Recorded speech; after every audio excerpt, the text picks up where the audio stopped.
जय Malhar news चॅनलच्या सर्व प्रेक्षकांना सपना चौधरीचा नमस्कार।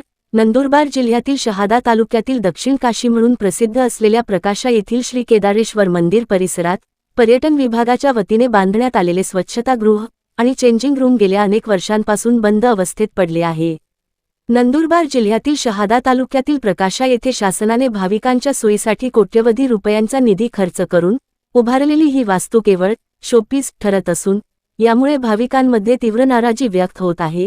येथे दररोज हजारो भाविक धार्मिक विधी आणि दर्शनासाठी येतात, मात्र हे स्वच्छतागृह आणि महिलांसाठीची चेंजिंग रूम बंद असल्यामुळे विशेषतः महिला भाविकांचे अतोनात हाल होत आहेत।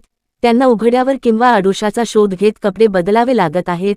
कोट्यवधी रुपये खर्च करूनही जर सुविधा बंदच ठेवायच्या होत्या तर हा निधी वाया का घालवला, असा संतप्त सवाल भाविक करत आहेत। पर्यटन विभागाने या सुविधेचे कुलूप त्वरित उघडून ती भाविकांसाठी खुली करावी अशी जोरदार मागणी आता होत आहे। शहादा प्रकाशा प्रतिनिधीसह सपना चौधरी, जय मल्हार न्यूज, नंदुरबार।